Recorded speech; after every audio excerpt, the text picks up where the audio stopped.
Assalamualaikum warahmatullahi wabarakatuh.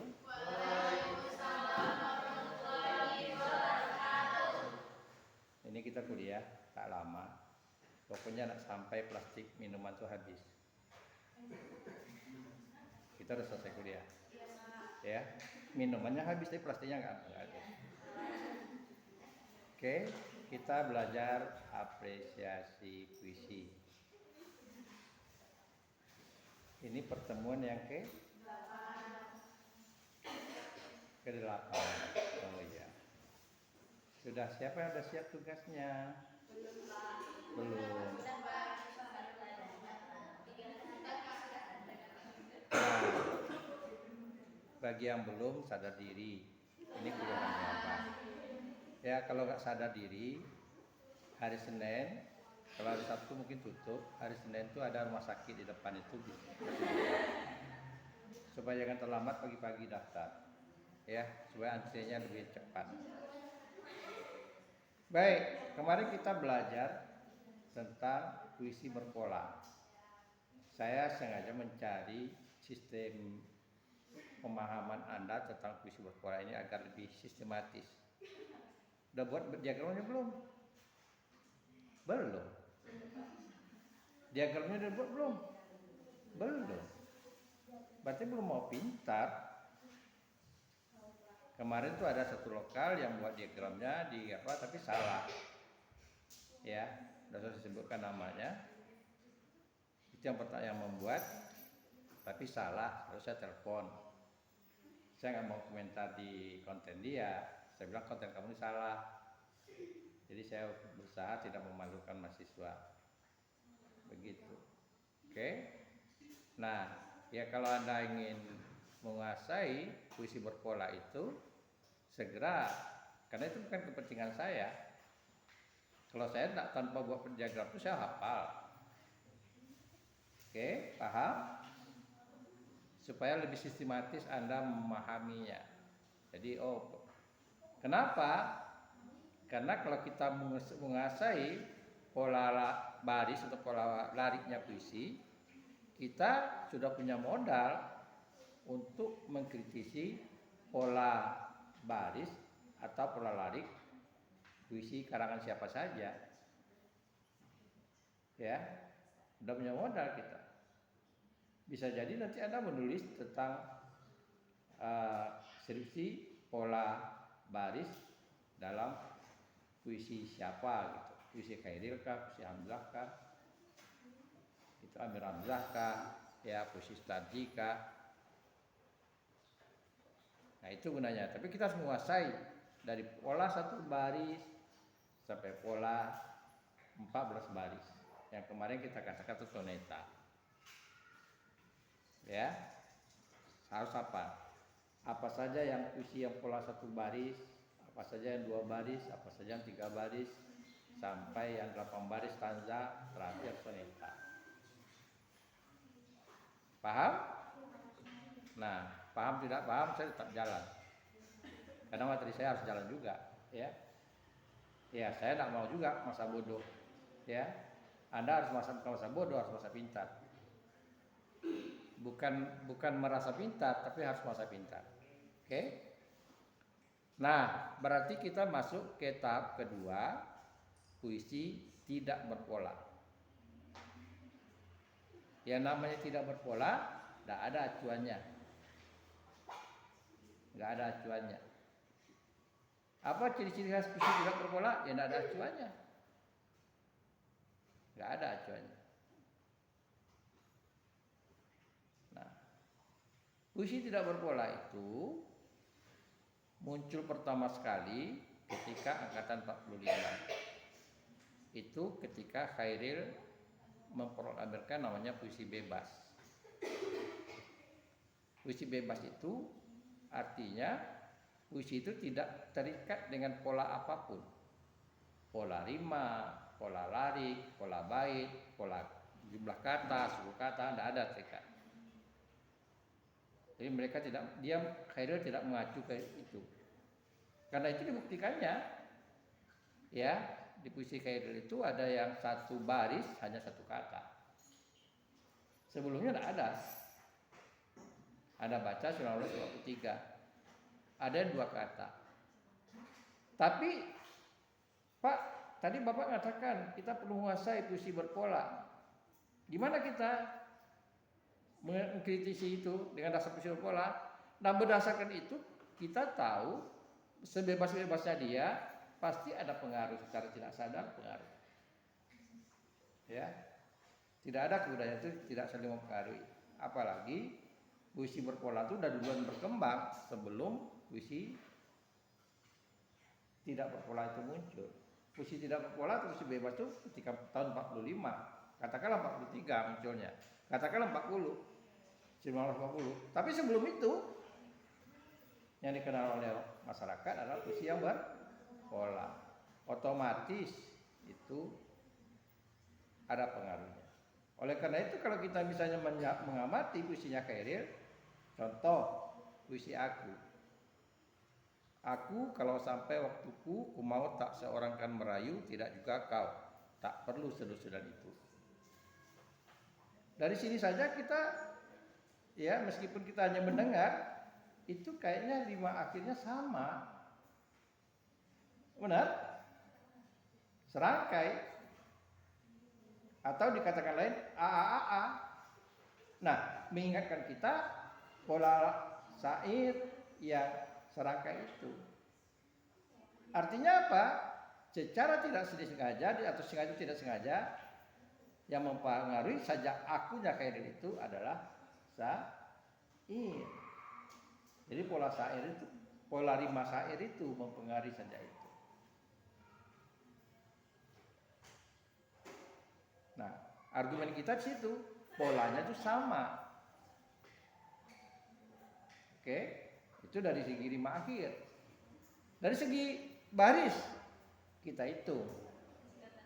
Dalam bait itu berapa barisnya? Kalau sampai di tadi, aku kalau sampai waktuku, ku mau tak seorang kan merayu, tidak juga kau, tak perlu sudah-sudah itu. Berarti ada 5. Kalau itu satu bait, berarti 5 itu menjurus yang kita ingatkan adalah pola queen. Ya, nah itu gunanya kita katakan ini pola queen. Jadi memang dia tidak membuat queen, tapi pola baitnya itu pola queen. Gitu. Paham? Nah, sekarang dikatakan puisi bebas, dia bebas dari pola rima, pola larik. Yang dikatakan pola larik itu jumlah kata atau jumlah suku kata. Dia bebas dari pola bait, jumlah baris atau pola larik, jumlah lariknya dalam satu bait. Dia bebas dari pola irama, dia bebas dari pola kaisura. Ya, saya ulangi lagi, terbalik. Dia bebas dari kaisura, dia bebas dari irama, dia bebas dari pola bait, dia bebas dari pola larik, dia bebas dari pola rima. Paham? Karena itu dikatakan bebas. Ya, dikatakan bebas. Sesuka-sukanya aja. Sesuka-sukanya aja. Nah, pada waktu itulah mulainya muncul istilahnya sajak itu menjadi sanjak itu menjadi sajak. Karena tidak selalu persamaan bunyinya yang jadi dominan, tapi format karya itu, ya formatnya. Jadi pada mulai waktu itulah orang tidak mengenal lagi sanjak, namanya yang dikatakan orang adalah sajak. Karena tadi diketahui formatnya atau bentuknya yang secara konvensi itu bentuk tulisan yang dikatakan sajak. Oke. Jadi untuk dipahami Anda bisa baca beberapa sajak Khairil itu. Tidak hanya satu, ya. Bandingkan beberapa saja. Tidak hanya aku Karang Bekasi, tapi banyak saja hitam, sajak putih, ya. ada sejak lain, menjadi pelabuhan kecil, gitu. Nah, tahun 45, nah bertepatan pula pada waktu itu, kenapa booming puisi tidak berpola itu atau puisi bebas? Karena pada waktu itu, pertama mereka tidak mementingkan yang namanya diksi yang sulit, lebih ke bentuk ekspresif, ya.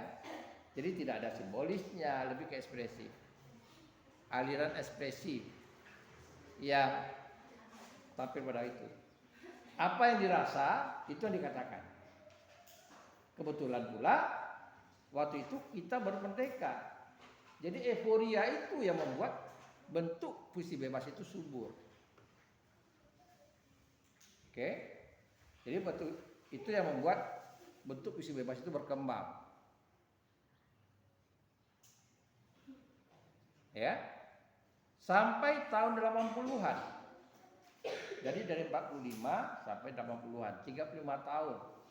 Itu puisi bebas itu mewarnai perkembangan puisi Indonesia. Kenapa? Yang pertama orang euforia dengan itu, yang kedua orang tidak suka lagi yang terikat. Sama dengan Anda.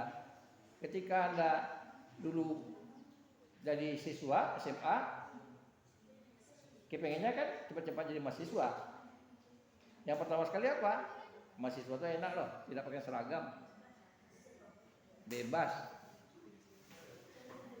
ya. Jadi bebas belajar, bebas berpakaian, benar. Tapi bebasnya bertanggung jawab, ya. Yang bertanggung jawab. Sama dengan begitu, euforia itu. Sama ada dia nanti anak-anak semester 1, bagaimana euforianya dia dengan pas pakainya bebas. Ya, kalau Anda sudah mulai beradaptasi dengan suasana kampus, sudah mulai mikir, oh IPK saya kok rendah ya. Kalau dulu kalau anak tingkat 1 sekarang tidak mikir, belum ada IP-nya. Mulai sadar nanti setelah ujian sarjana, ujian semester, baru kaget. Oh IP saya kok gini ya, gitu. Baru terjadi perubahan adaptasi. Kalau kalian udah mulai pandai beradaptasi, ya, udah mulai kuliahnya kalem-kalem. Dulu kan tidak, ya awal-awalnya mahasiswa nih, kadang-kadang tetangga pun udah ditegur, pergi kuliah, ya, baju alma mater dipasang, bangga pakai baju alma mater. Apalagi kalau pulang kampung, itu harus dipakai baju alma mater. Nanti bulan puasa disimpang berdiri pakai baju alma mater, mau maghrib, biar orang tahu ini mahasiswa ini pulang. Jadi itu tadi ya euforianya. Nah, karena euforianya itu, puisi berpola itu ditinggalkan. Itulah akibatnya distikon sampai sonita itu tidak berkembang. Karena distikon itu munculnya tahun 30-an. Zaman Penjaga baru masuk. Belum begitu euforia orang. Baru orang mau, tiba-tiba ada yang bebas yang baru. Baru Anda beli mobil Honda baru, tahu-tahu muncul Scoopy yang baru. Nah, beat Anda kok ketinggalan ya, teman-teman pakai Scoopy gitu. Padahal bedanya sedikit aja. Ya, Anda sedang bangga-bangganya beli Honda Beat baru, muncul Scoopy yang baru. Ya.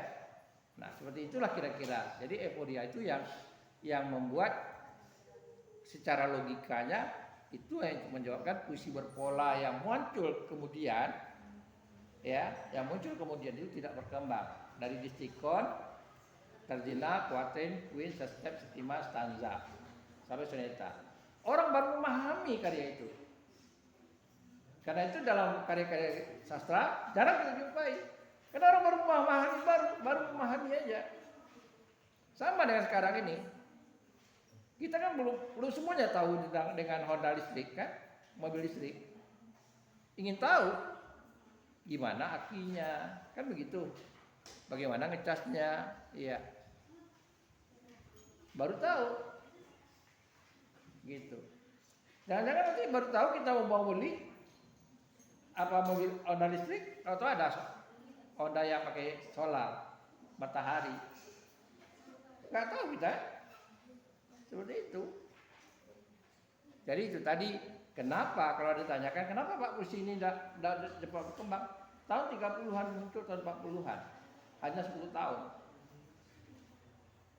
Ya, hanya 10 tahun.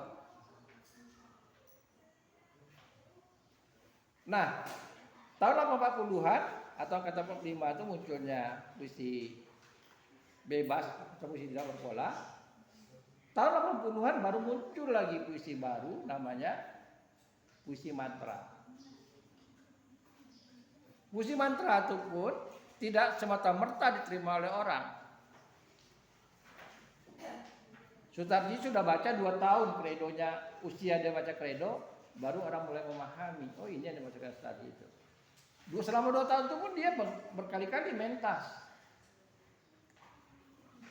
Ya, berkali-kali dia ingin menampilkan sesuatu yang baru. Membaca puisi di Bandung. Pertama kali dia baca kredo itu di Bandung. Karena Sutarji itu pernah kuliah di Unpad.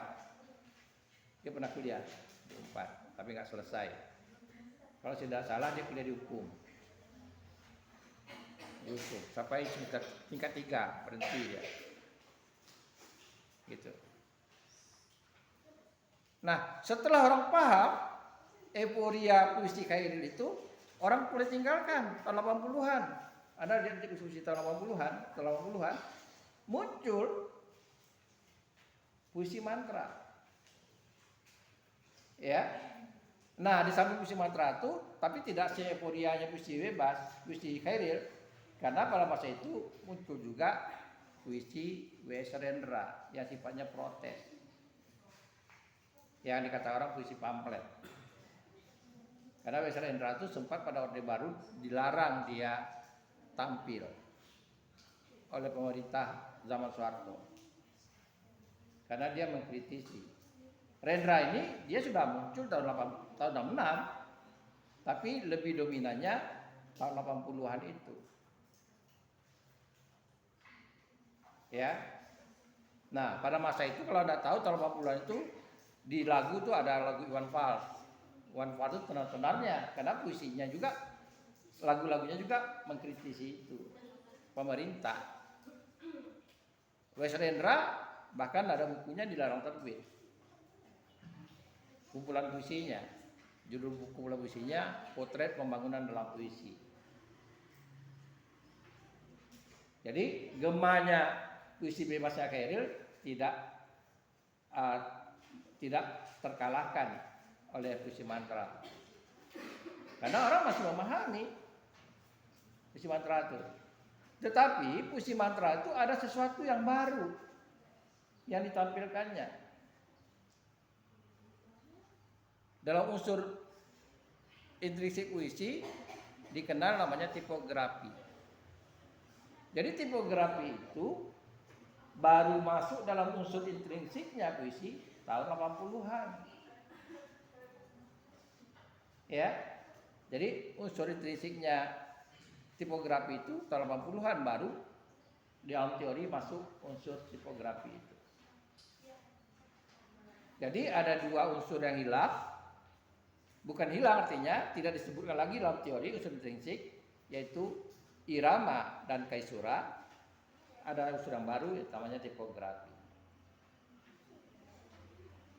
Orang tahunya Sutarji itu puisi mantra. Tahunya.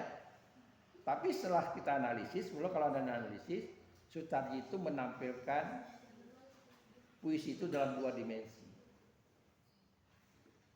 Dalam 2 dimensi. Sebelum itu tidak ada penyair yang menampilkan puisi dalam 2 dimensi. Dimensi pertama, dia menampilkan puisi dalam bentuk lisan, orality. Dan itu hakikat mantra kan begitu. Mantra kan orality, lisan. Bukan lisan saja, lisan itu artinya antara penyair dengan puisinya itu jadi satu kesatuan. Sama dengan mantra. Mantra antara mantra dengan dukunnya kan satu kesatuan, menyatu. Kita yang tahu mantra tidak bisa kita mendapatkan efeknya kalau tidak kita mendalami. Nah begitu juga Sutarji. Jadi kalau Anda ingin memahami puisi Sutarji, Anda sedapat mungkin menyaksikan bagaimana Ustadz itu membaca puisi. Saya kebetulan untungnya beberapa saja puisinya Ustadz itu pernah dia bacakan dan saya menyaksikan. Pernah dibacakannya di UIR, di UNRI, di Tanjung Pinang, ya, di Batam. Jadi saya pernah melihat cara dia membaca. Memang beda. Dibandingkan W.S. Rendra berbeda. Dia atraktif sekali. Ya, dia atraktif sekali. Jadi dia baca sajak itu memang sangat atraktif. Unsur teatrikalnya kuat. Gitu. Berbeda dengan Rendra. Rendra memang membaca. Rendra hanya kategorinya dia poetry reading, membaca dikata dia berbicara dengan teks. Tapi tadi tidak. Dia bahkan terkadang membawa benda. Contohnya pada puisinya Berdarah, Anda lihat di Google. Ya, dia bacakannya di Bandung. Itu dia bawa daging yang lagi berdarah. Lalu dia ucapkan, dia di pentas dia bawa daging. Hari ini aku berdarah, kapak hitam menakik almanakku. Ada kapak yang digantungkan. Gitu. Jadi beda sekali. Kalau boleh kita katakan bentuknya dia itu ya bentuk show. Unsur teatrikalnya ada. Jadi dia menghadirkan bentuk puisi yang kembali ke asalnya, yaitu bentuk puisi yang orality, yang lisan, yang menyatu antara puisinya dengan orangnya. Itu satu. Yang kedua, dimensi kedua, dia menghadirkan puisi itu secara visual, ada unsur estetisnya, itu tipografi. Jadi cara visual ditampilkannya itu ada unsur estetisnya, keindahannya. Karena ada unsur tipografi di sana. Apa tujuannya tipografi itu? Yang pertama sekali, dia mengantarkan kesan atau pesan tentang apa yang ada dalam puisinya itu.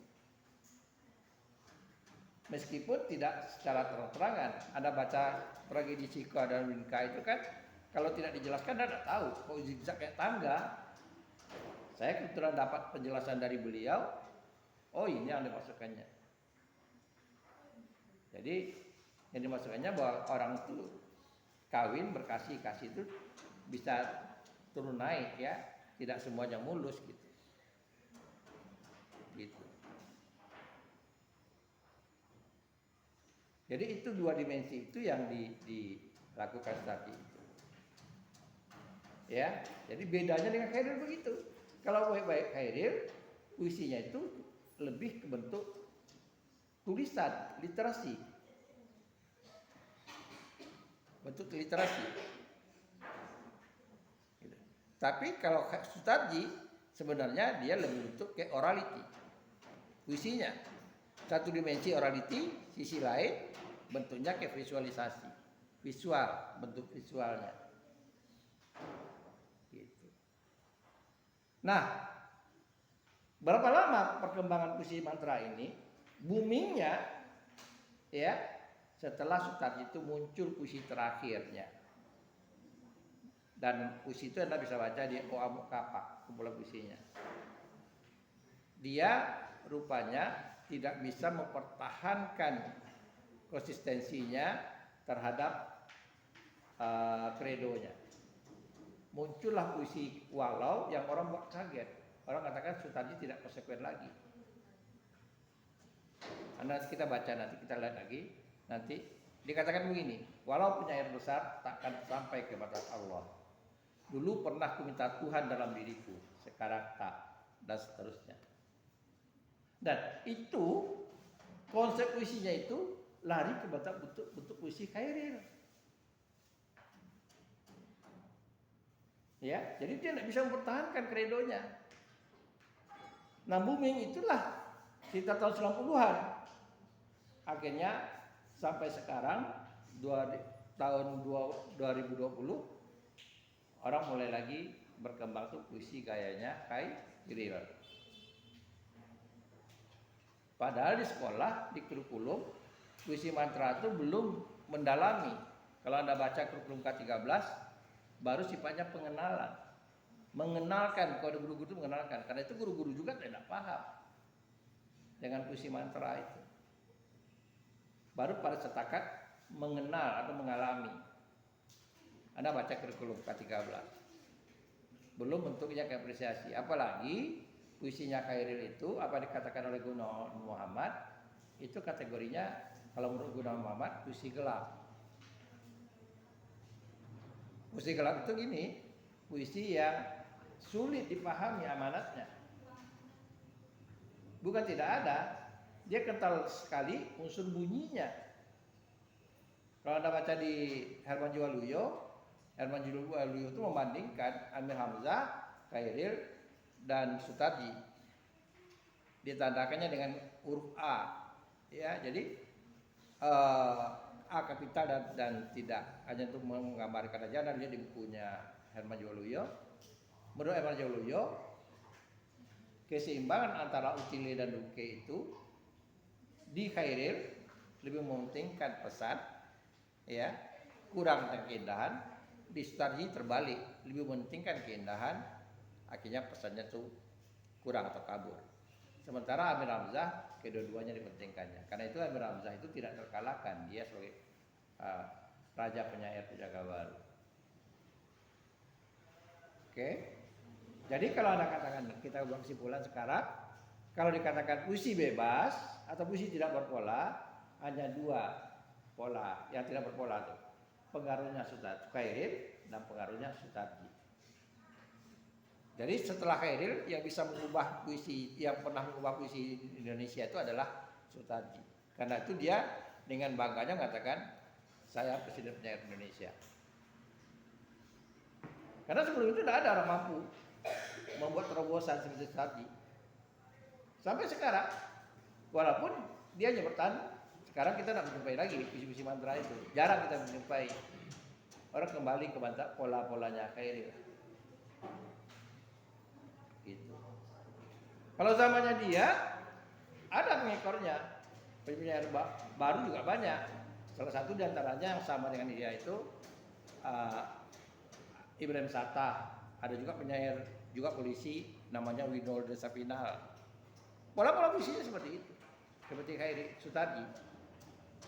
Kental dengan nuansa bunyinya atau keindahan bunyinya, tapi sulit dipahami.